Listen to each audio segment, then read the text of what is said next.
Real people, real breakthroughs.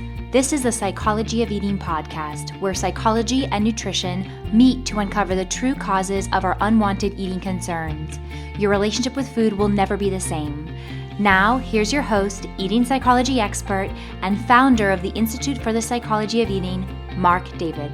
Welcome, everyone. I'm Marc David, founder of the Institute for the Psychology of Eating. Here we are once again in the Psychology of Eating podcast, and I'm with Amy. Welcome, Amy. Thanks, Mark. Yeah, so for those of you who are new to this, or if you're returning to the podcast, Amy and I met many months ago. Gosh, I think it was about eight, 9 months ago.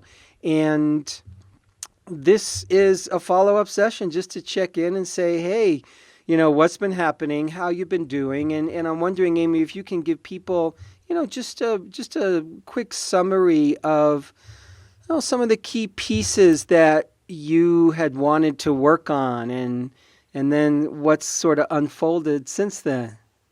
Okay, yeah. I was, the reason I wanted to do the session with you is because I was struggling with belly image. Mm-hmm. And I really wanted to just kind of be free of it. I was sort of done being consumed by how my belly looked and just really wanted to embrace my full body. And the struggle was that mentally I could get it, and I really loved the idea of seeing my belly as feminine and as a symbol of fertility, and that I have 2 children, so as a symbol of motherhood and a symbol of womanhood, really. And so logically, I really got that, and I believed that, but I just really couldn't put that into my heart because there was still struggle there and still wishing it to look different or be different. So when I did the session with you, that was what I was hoping to get some insight on, is how do I take it from the mental and really embrace it and put it into my heart. Beautiful. So what did you come away with from that experience? Well, it's been up and down. That's the truth. There's days where I'm totally free of it and I fully embrace my body as it is and who I am. And then there's days, of course, where I'm looking in the mirror and I'm like, oh, my belly, and I want it. I'm wondering, oh, could it be a flat or could I change it? And again, I want to be free from that. I don't want to do crazy exercise and restriction to try to change it, if it will even change, right? So there's those moments where I'm like, I'm consumed with the thoughts, but I'm not looking to seek it any different anyway. So those are still the challenging times. I've definitely noticed that when I am fully in my power with my work and things are going great with my kids and like I'm busy and really feeling inspired, it's not a concern. But I definitely am noticing that, if my work is quiet and, just feeling a little uninspired by being with kids all the time, then that I think seems to be where I'm playing in those head games again. So that to me has been a big connection. Wow. So that's great, by the way. As you're sharing, I'm thinking of how unbelievably difficult it is for human beings these days, for us to love the body. Mm-hmm. It's not easy. It's not like it's, one person's challenge. It's not like this is like your amazingly unique problem. It seems to be so much across the board with so many people these days in so many different age groups.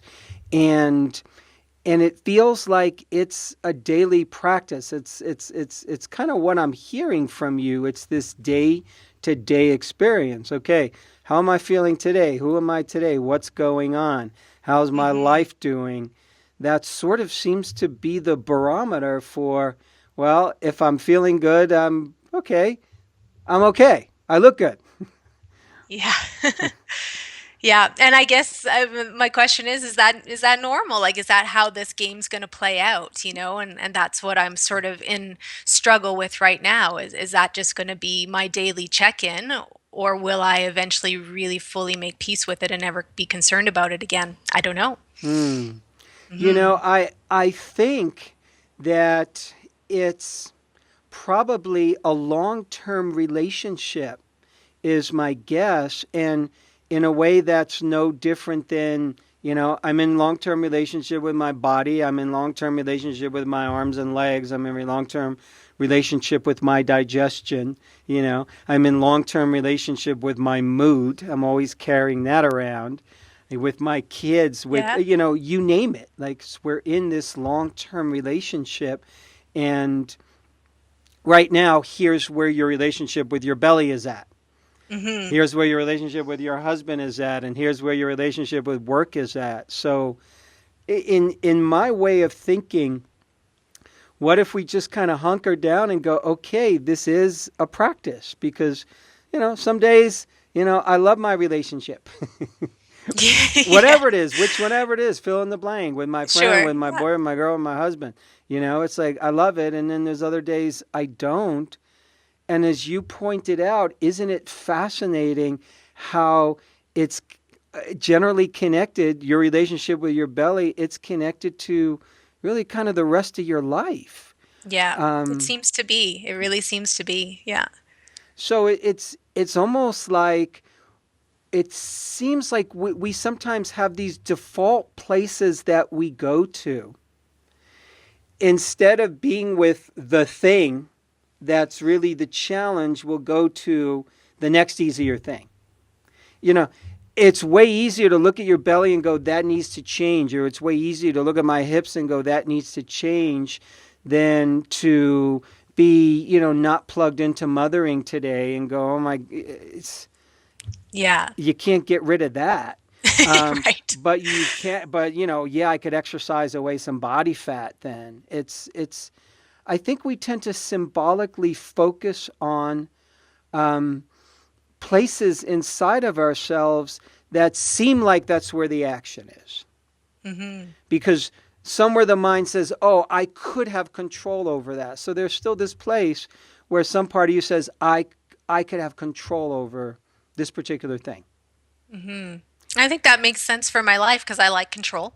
Yeah. I like things to be in order. Yeah. And it reminds me, a couple of weeks ago, I was talking with my husband about it, the issue again, and he's like, it's this idea of perfection. He's like, why can't you just be okay with average, or you're even above average? Like, why do you have to have this issue, like, be perfect, or the belly look perfect, and what does that look like anyway, right? So it was just, so maybe that perfection, that control, like, it's probably all tied in there. And so that resonated with me, because it was like, yeah, what if I just let that go, that need for the perfect body, whatever that's going to look like, and maybe this is the perfect body, right, for me right now. So can I just be good there? So yeah, and I like what you said about being at a daily practice, because that also helps to let go of the perfection that this issue needs to be solved today or in 3 months or at the time of this follow-up call, right? So I Yeah. like that it's the daily practice, which is yoga, right? And Yeah. which I practice as well. So And that it's not, feels good. yeah, and it's not that sexy, oh wow, here's the new pill, or here's this really great exercise that's going to, do the trick, or here's this really unique diet, it's that can be really interesting or fascinating if there's some new discovery, that's going to fix all this. Hmm. But then to say something's a daily practice, oh, oh, you mean I have to face that tomorrow and the next day and the next day, and I think that's us maturing, more Mm, and more to what life is. And there's certain places where we are mature. There's certain places where we're really adult-like as mhm. adults. And there's other places where, we're still in fourth, fifth, or sixth grade sometimes, we're still Right. learning. And I think relationship with the body can be one of those places where it's like, okay, here's where I'm going to learn about control. Here's where I'm going to learn about perfectionism. Here's where I'm going to learn about unconditional love. Because Mhm. chances are you unconditionally love your kids. Chances are you're not looking at them and saying, okay, well, if only you were 2 inches taller, then I'd really love you. Right. Yeah. That would sound absurd.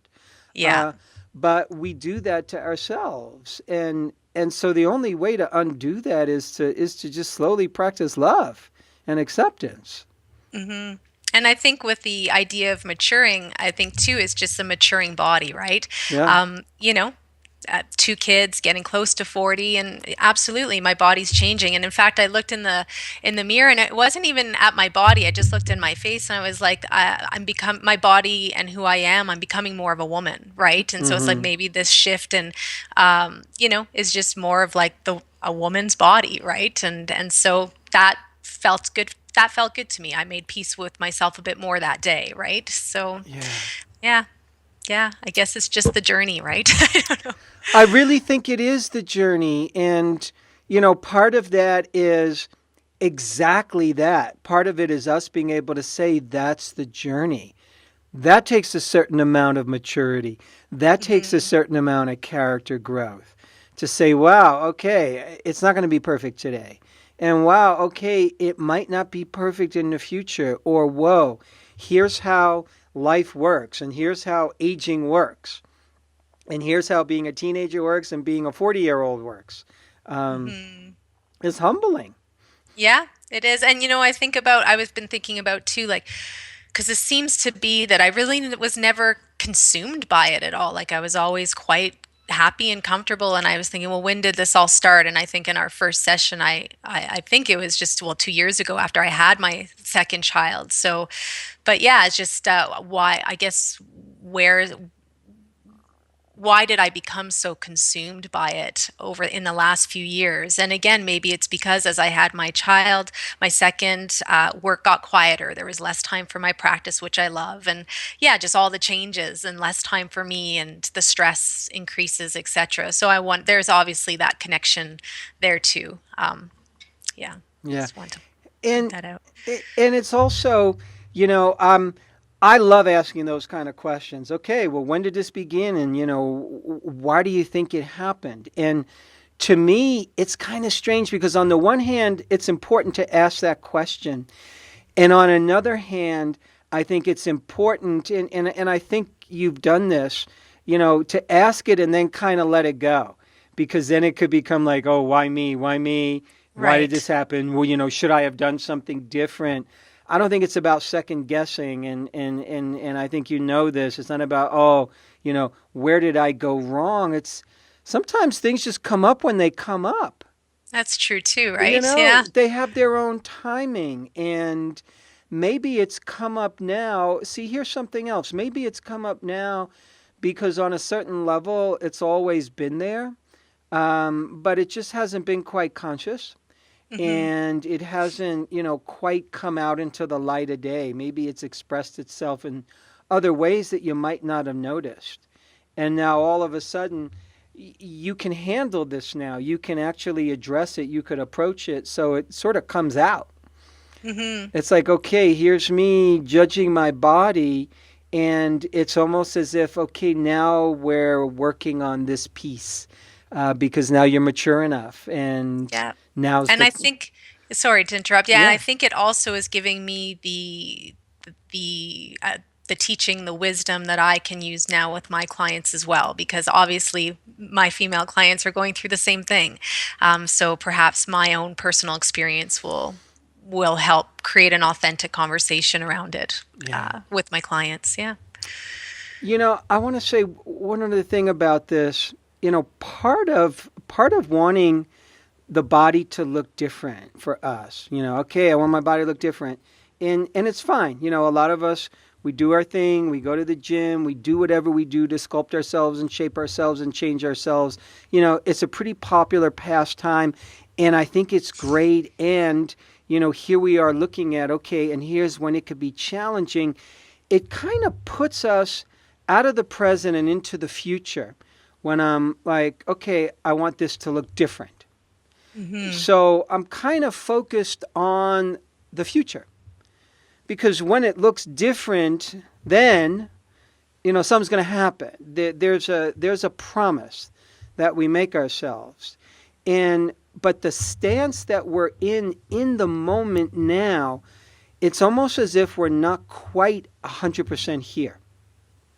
If I'm wanting stuff to be different, especially if I'm wanting my body to be different, by definition, there's a part of me that can't really be present here. So it almost has me like one or two steps ahead of Mm-hmm. myself. And I can be less grounded when I'm constantly worried about the future. If only I made more money, if only whatever it is that I want in the future. So I think part of the lesson of learning to love the body is it helps get us in the moment. Like it really gets us here. Mm-hmm. Because there's a part, I think, of the human condition that we're always promising ourselves something Yeah. when life's going to be better. Like here's the glorious future, and right now the glorious future is now. Like this Sure. is the good old days. Right now, this is you're never going to be as young as this ever again. It's true. Right? And I'll eventually look at pictures now, 10 years from now, and be like, what was I so worried about? Right? Right? Right? And then Yeah. and then 10 years from now you're going to wish you looked like this. Yeah, And then exactly. 10 years from that, you're going to wish you looked like what you're going to be 10 years. It's Yeah, kind it's of stupid, strange and really. silly. Yeah. Yeah. Yeah. Yeah. No, I like that. That sits with me very nicely. Just Hmm. loving it now. And I actually had a beautiful moment with that over summer holidays. I was just going for a really nice jog and just felt fully present in my body, and actually came to a lot of gratitude and peace with my belly, my body in general, and it felt good. It's like I took that power and I just sort of rode with that for a while, and then something happened that just kind of set me off again and Hmm. brought me into more of the mental place with it all. Yeah. But yeah, so But that's perfect. It's really perfect because it's in a weird way, it's no different than learning to ride a bicycle for the first time. You're going to fall a few times, or it's yeah. not going to look good, or you're going to be really successful for a little bit, and then, wow, you fall off again. So it's I think we as human beings have to get accustomed to the idea that certain things in life are going to be a practice and or a discipline, meaning it's the kind of thing that you hunker down and go, okay, this is going to be my work, this is going to be my relationship, this is going to be my particular place or places where I've got to face this every day Hmm. and be present and be alert and check in with myself and be conscious and not fall asleep and go into the old pattern and just pick up the cigarette again and chain smoke. Hmm. Because in a way, hating on the body is kind of like chain smoking. If you don't manage it, it just does itself. It just Hmm. takes over. Chain smokers have to get present. They have to get aware. Oh my God, I'm doing this. Oh my goodness, how do I address this on a day-to-day basis? So Hmm. we're all learning to monitor our own thoughts and take, in a sense, it's kind of like gaining control over your own mind. You know, Yeah. is the mind as a tool? Is it torturing me or is it serving me? Yeah. Sometimes the mind gets a little out of control in certain places. This is one of them. It gets out of control when it comes to body love or body hate, and we're learning to manage it. Hmm. Yeah. So what do you recommend then when I'm in that mental place with it? Is it just a witnessing? Is it just acknowledging where I'm at? Do you have specific recommendations for what I can do when I'm sort of in that, I would say, the lower minded state about the Sure, belly, about the sure. belly? I have ideas, but let me ask you this question before I answer that. Have you noticed if there's any particular thing that you do that helps you sort of elevate out of that in the moment? Like, what have you seen when you think about it? Um,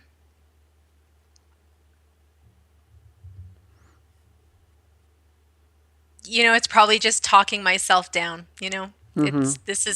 it's really not that bad. You're fine. Then assessing the rest of my body, which I'm quite happy with. So, I think it's just and then probably just also being conscious about what's going on, Mm-hmm. with why it showed up, right? Is it because I'm frustrated with the kids? Is it because I didn't have any clients today? What is it? So Mm-hmm. so that's probably it. It's just the I think maybe I answered my own question. I don't know. Yeah, I think you Yeah. did. And, and I think you answered it well. And, let me just phrase it in my own words, so you asked, okay, what do I do in that moment when I catch myself, going there? Uh, and yeah, step number one, catch yourself. Step number one is noticing it.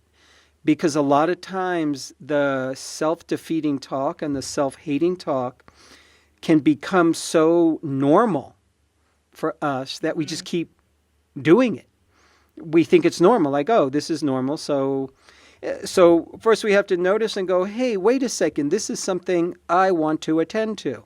So that's number one, is just witnessing ourselves. So you're watching yourself as if you're on the movie screen. That's uber important.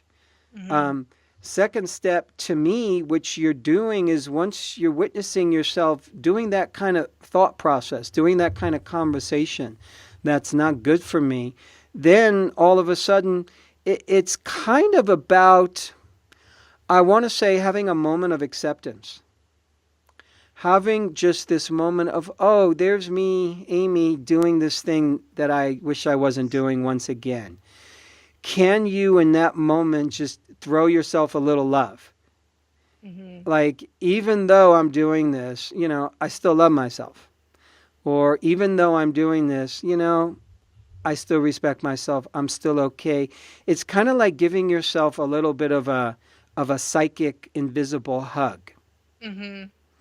Oftentimes when we catch ourselves doing something we don't want to do, one of the first moves we do is, go into a little bit of judgment or blame, or how could I have done that different? In that moment, you're not loving yourself. In that moment, we are in judgment. So how could I interject a little love in the moment? So, oh, there's me doing this again. Wow, here's me trying to learn. Can you just have a little compassion for that? Just plain and simple. Just like you'd have compassion for anyone else who is struggling with anything. Have a little compassion, have a little love. That's the next step. And then, if there's little adjustments you could make, oh, you're going to be okay, Amy. You don't have to be perfect. You find whatever languaging you tell yourself that helps you feel better. And that helps you step into a place of growth. So you're looking to create a feeling. You're looking to create a different feeling. Yeah. And oftentimes it's the words that we speak to ourselves that help generate that feeling. So it's a very conscious act of, you can make up a mantra, I love myself for who I am. That might work for you. I love myself even though my belly's not perfect. That might work for you. So there might be a little bit of a mantra or an affirmation that you can say, but the words have to feel right for you. Yeah. I also think just, which I haven't really practiced too much, but even just looking in my eyes, right? So instead of the fixation on the one area there, just looking straight in my eyes would probably be smarter. There you go. Yeah. It's connecting with yourself. And that's it. Because when I'm connecting with me, then I'm home. Yeah. When I'm judging me, there's a part of me that's absent.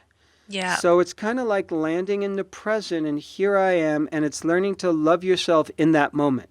And you could love yourself even though your body's not perfect. You can love yourself even though you're not perfect.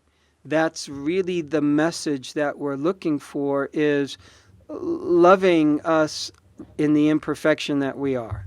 As opposed to waiting till we're perfect so I can finally love myself. It's kind of... And what's that anyway, right? Exactly. Is this not the perfect, right? For now. So, yeah. Wow. So I really appreciate you being so honest and open about your journey and your process. It's just very beautiful to kind of watch you in this.